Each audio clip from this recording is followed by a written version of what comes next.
Halo, selamat malam Pak Ustadz. Ya, selamat malam. Sebelumnya kami mau ngucapin terima kasih karena udah mau meluangkan waktunya buat diwawancaranya Pak. Perkenalkan, kami ini dari kelompok 9 dari Universitas Pelita Harapan. Pada kesempatan kali ini kami ingin mewawancarai Bapak untuk melakukan wawancara terkait konsep keselamatan dalam agama Islam. Wawancara ini kami lakukan sebagai bagian dari tugas mata kuliah agama, dan juga kami ingin memahami lebih dalam mengenai konsep keselamatan dalam agama Islam serta bagaimana cara mencapainya menurut ajaran Islam. Izinkan saya bertanya, Pak, dalam agama Islam sendiri apakah terdapat konsep keselamatan seperti dalam agama lainnya? Jika ada, kami mohon penjelasan singkat mengenai konsep tersebut, Pak. Jadi dalam konsep agama Islam, jadi keselamatan itu disebut dengan hayatan thayyibah, hidup yang selamat, hidup yang baik, ya. Itu terdapat di surat An-Nahl ayat 97.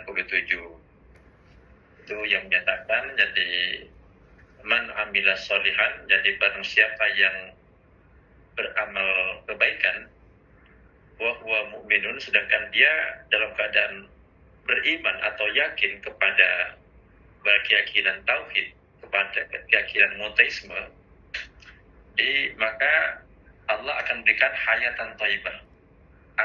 Allah akan memberikan hayat thayyibah sama dengan jalan keselamatan. Itu dalam konsep Islam. Kemudian dalam ayat yang lain, jadi Allah juga memberikan kurang lebih maknanya sama. Alladzina amanu, orang-orang yang iman, wa amilus sholihat, dan orang-orang yang beramal baik. Jadi beramal baik ini sangat luas, ya. Beramal baik. Kemudian tubalahu, maka sungguh berbahagialah dia. Wa husnu ma'ab, dan dia jadi dapat kembali ke tempat yang baik, artinya ke surga dalam hal ini, ya, surga. Jadi itu yang dimaksud dengan jalan keselamatan dalam konsep Islam. Oke, baik Pak Ustadz, terima kasih buat penjelasannya, buat pertanyaan yang pertama. Jadi dari penjelasan tadi kami jadi ingin tahu lebih lanjut untuk pertanyaan yang kedua, bagaimana cara seseorang mencapai keselamatan menurut ajaran Islam? Jadi keselamatan menurut ajaran Islam itu dicapai dengan seperti tadi, dengan dua cara, ya. Dua cara. Yang pertama, cara yang pertama adalah kita harus memiliki dasar-dasar iman, dasar-dasar keyakinan kalau dalam Islam itu bahwa jadi tidak ada Tuhan selain Allah, dan Nabi Muhammad adalah utusan Allah. Itu sebagai konsep yang pertama, ya.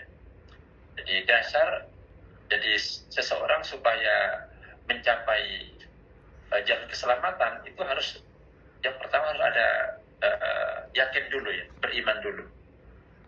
Beriman di sini dalam konsep monoteisme, ya, satu Tuhan atau tauhid. Jadi dalam agama Islam tauhid. Setelah kemudian dia bertauhid, setelah dia yakin, kemudian maka berikutnya itu berbuat amal kebaikan atau amal soleh. Nah, amal soleh ini dalam Islam itu ada dua. Yang pertama itu namanya hablum minallah, hubungan yang bersifat vertikal manusia dan Allah. Kalau dalam Islam contohnya misalnya melakukan ibadah sholat, ya, sholat yang wajib maupun sholat yang sunnah. Kemudian yang kedua bersifat hablum minan nas, hubungan antar sesama. Sesama di sini sesama tanpa pandang bulu apa bahasanya, apa sukunya, termasuk apa keyakinannya. Jadi itu jadi untuk meraih jalan keselamatan itu, maka yang pertama keyakinan, yang kedua amal soleh. Itu ada dua arah, yaitu hubungan yang bersifat vertikal, yaitu hubungan dengan Allah lewat contoh-contohnya melakukan ibadah. Kemudian yang kedua yaitu hablum minan nas, hubungan manusia dengan sesamanya. Dengan cara misalnya, jadi kalau kita berbicara tidak boleh saling menyakiti, Kalau berbicara artinya kita harus saling menghargai. Kalau berbicara kemudian kita tidak boleh artinya punya pikiran yang prasangka buruk. Nah, contoh-contoh yang saya sampaikan tadi itu adalah jadi bentuk hubungan yang bersifat hablum dan nas. Baik Pak, terima kasih atas penjelasan yang sangat jelas dan membantu kami memahami topik ini dengan lebih baik. Ya. Baik Pak Ustadz, terima kasih banyak ya atas penjelasannya yang sangat bermanfaat bagi kami. Karena penjelasan Pak Ustadz, kami jadi mendapatkan lebih banyak wawasan yang baru mengenai konsep keselamatan dalam agama Islam. Mohon maaf Pak, kalau apabila wawancara ini terdapat kekurangan dari kami. Terima kasih atas waktunya dan kesempatannya ya Pak. Ya, sama-sama ya, sama-sama.